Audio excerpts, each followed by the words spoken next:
Federal funds rate 5.08% है और target rate है इन लोग का 5% से 5.25%। एक टाइम पे इंडिया में इंटरेस्ट रेट हुआ करता था 3 से 4% 2021 में। आज यूएस का है, उस समय उन लोग का 0.5% था।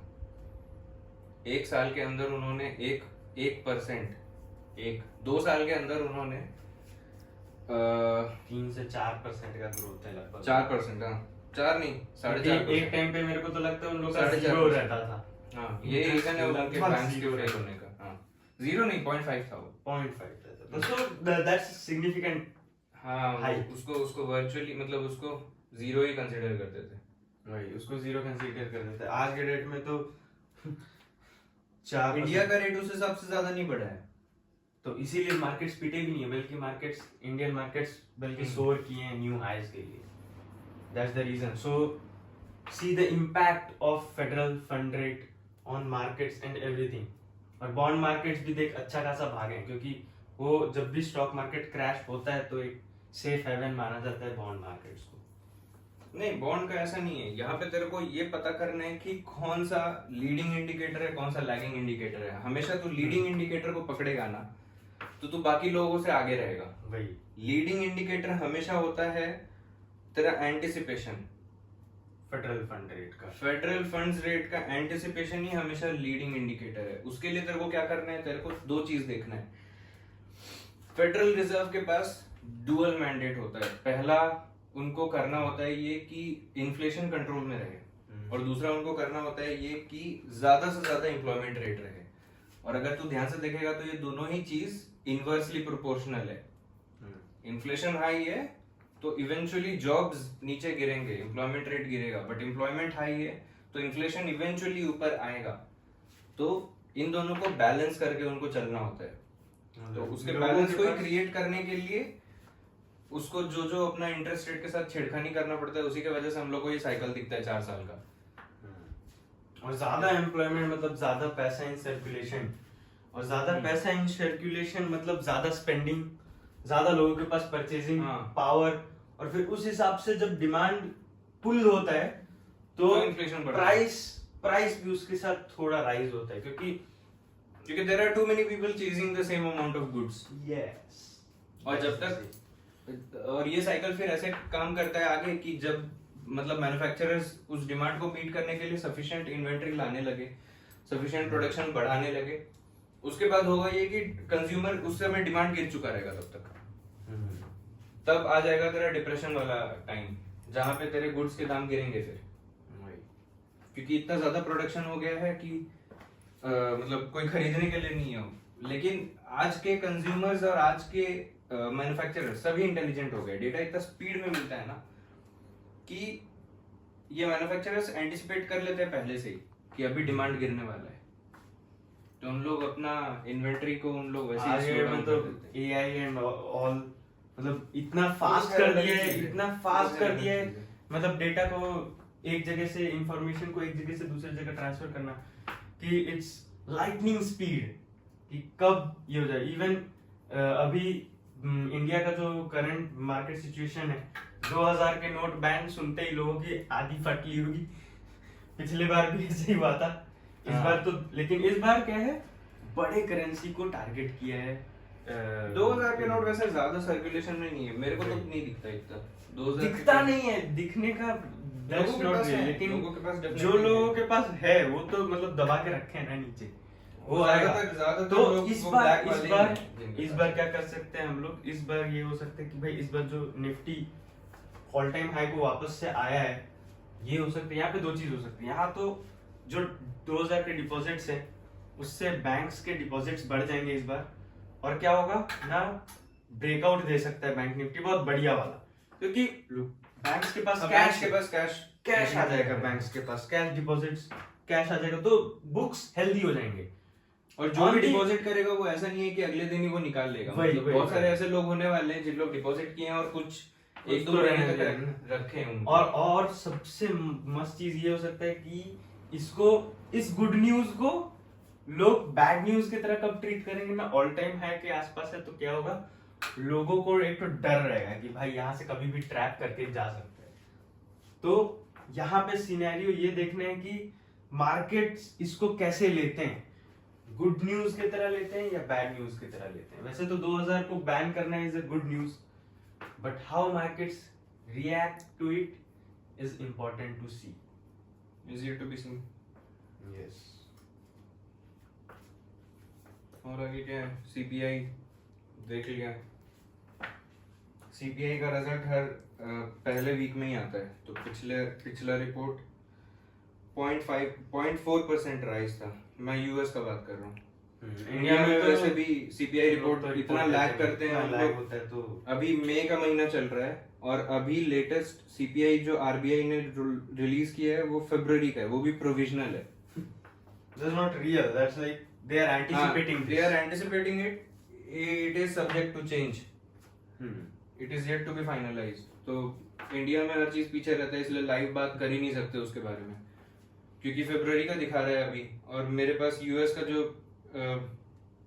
ये कहाँ है, ये ब्यूरो ऑफ लेबर स्टैटिस्टिक्स का है, तो यहाँ पे आपको हमेशा मिल जाता है हर महीने के स्टार्ट अप्रैल का रिलीज होता है, मिड में रिलीज होता है। मिड में नहीं, फर्स्ट वीक 5th मई का है ये, सॉरी 10th मई का है ये, सेकंड वीक में आ गया, 10th मई का है ये। Second week is nothing but mid. हाँ बट 10 इज लाइक, मतलब इट इज 1/3 नॉट। इसको काट देना है, ठीक है। काटने का कोई जरूरत नहीं है, गलती सबसे होता है। See the thing is, India में हम जो करते हैं वो DDMMYY करते हैं, यूएस में हम MNDDYY पे रहते हैं, तो थोड़ा कंफ्यूजन हो गया मेरे को। 5-10 मैंने देखा तो मैंने सोचा फर्स्ट वीक है वो, फिर मेरे को ध्यान आया नहीं ये मैं यूएस का डेटा देख रहा हूँ, तो 5 का मतलब है जो स्टार्टिंग में 5 है वो एक्चुअल में मंथ है, ठीक है, तो वो होता है। उसके बाद एक इम्पोर्टेंट डेटा है हमारा इंडिया का बैलेंस ऑफ ट्रेड। अभी बैलेंस ऑफ ट्रेड -30 बिलियन को छू के, ऑल टाइम लो को छू के बाउंस ऑफ दिया है।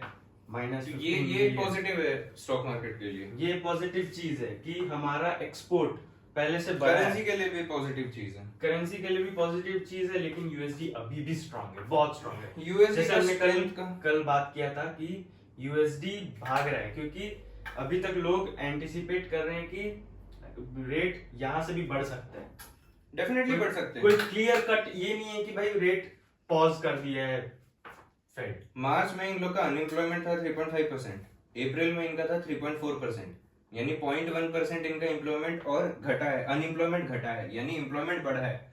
तो वहां के लोगों के पास अभी भी बहुत जॉब्स है।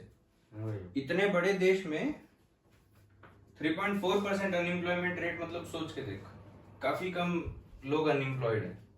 तो उसका क्या मतलब है, बहुत सारे लोगों के पास अभी भी पैसा आ रहा है, पैसा आएगा तो इन्फ्लेशन बढ़ के रहेगा, इससे पैसा आएगा तो खर्चा होगा भाई, इससे फेडरल रिजर्व को रेट कट करने के लिए एक और, मतलब रेट हाइक करने के लिए एक और बहाना मिल जाता है।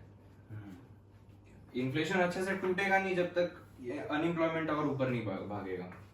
तो अनएम्प्लॉयमेंट को इसके पहले ऊपर भागना है थोड़ा, फिर जाके इन लोग रेट कट चालू करेंगे। जब तक रेट कट नहीं होता है, इस बार मेरे को नहीं लगता पिवट होने वाला है। रेट कट नहीं, मतलब रेट हाइक्स बस पॉज हो जाए, उतना कम से कम होता हुआ दिखे, उसके लिए भी टाइम है। एटलीस्ट अगर हम सही से चार्ट्स देखें तो 4 से 5 साइकिल हमेशा स्टार्ट होता है सितंबर के आसपास, सितंबर नवंबर में, मतलब सितंबर अक्टूबर के आसपास टूट के जस्ट रिकवर हो रहा होता है, फिर वहां से साइकिल का शुरू होता है। Actually that's the throw, you can say कि सितंबर अक्टूबर का समय इज द रियल ट्रो। अभी ये जो अभी भागा भी है ऊपर सारे मार्केट्स, हो सकता है कि ये ट्रैप हो सकता है, यहाँ पे वर्ड इज हाईली लाइकली, हो सकता है, हाईली लाइकली है, जरूरी नहीं है कि हो जाए, लेकिन you have to be cautious, you have to be well prepared before that happens, so that you don't lose your hard earned money. Capital preserve नहीं करने से आदमी कुछ नहीं कर पाएगा। वही कैपिटल प्रिजर्वेशन पहले, capital growth comes the next. So अब इसके बाद क्या लगता है तेरे को कि ऐसे मैनिपुलेटिव है हमारा सारा गवर्नमेंट। इंडिया में तो भाई सही रिलीज तो होता ही नहीं है, सही डेटा तो लोग देते नहीं है, और सही डेटा तो यूएस में भी रिलीज नहीं होता है। बात ये है, सही डेटा कहीं रिलीज नहीं होता है, बट तेरा टाइम इंपॉर्टेंट है। वही यहाँ ना। पे तू एंटिसिपेट करने के वहाँ लिए पे तेरे पास डेटा है, टाइम है, डेटा है। अप्रैल का मई के 10 तारीख तक आ जाता है, मैक्सिमम 15 तारीख, ठीक है। वही हमारा अभी कहाँ पे चल रहा है भाई, फरवरी का भी प्रोविजनल, फरवरी 2 महीने 3 provisional। महीने पीछे चल रहे हैं हम, तो वो गंदा है ना। इसलिए तू अगर देखेगा तो मीट केविन जैसे लोग, इन लोग मतलब इसलिए आगे रहते हैं क्योंकि उन लोग को पता है क्या होने वाला है, नहीं होने वाला है। और तू मान नहीं मान, यूएस में जो होगा उसका रिपल इफेक्ट पूरे दुनिया में होता पूरी है, दुनिया में होता है, तो इंडिया क्या चीज है?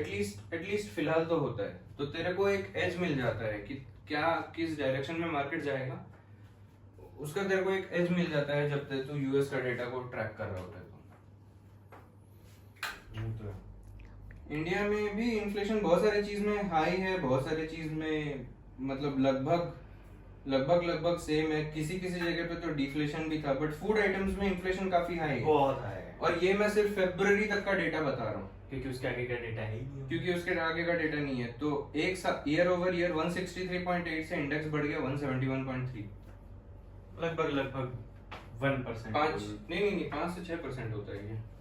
ओके, 4 to 5% ये है। अगर हम कैलकुलेट करें तो पता चलेगा 171.3 माइनस 163.8 जितना भी आता है डिवाइडेड बाय 163.8, ये परसेंटेज राइज मल्टीप्लाई कर दो इसको 100 से,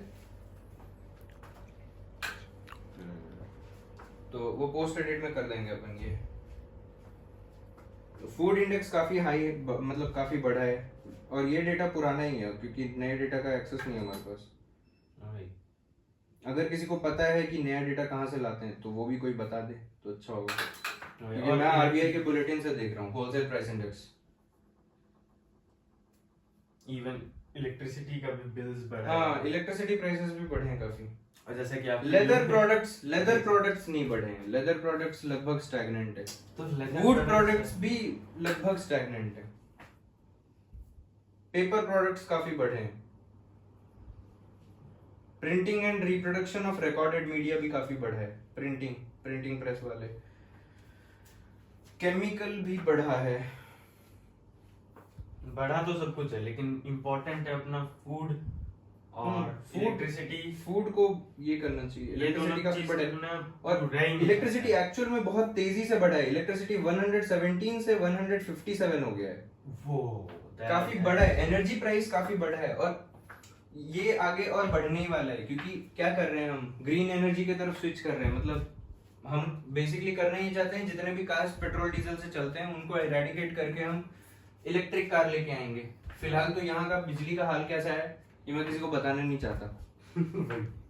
और जब और भी बढ़ेगा इलेक्ट्रिसिटी का कंजम्पशन तो क्या होगा वो भगवान ही जानता है। प्राइस और कैसे डिमांड फिलहाल- पुल इफेक्ट तो भाई भयंकर आएगा। फिलहाल ही जितने गाड़ी हैं अगर सबको Demand ऑन ग्रिड है। मतलब इलेक्ट्रिसिटी पे ले आया जाए तो मेरे को नहीं लगता हमारे ग्रिड सपोर्ट कर पाएंगे उनको। नहीं कर पाएंगे उतना बिजली हम प्रोड्यूस ही नहीं करते हैं। उतना सपोर्ट नहीं करते हमारा पावर। और ये खाली इंडिया का बात नहीं है, ये पूरे दुनिया का बात है। पूरे दुनिया का ग्रिड मतलब फेल हो जाएगा अगर सारे गाड़ी आज के आज कन्वर्ट हो जाए इलेक्ट्रिक पे तो। तो ये हो गया आज का रिव्यू।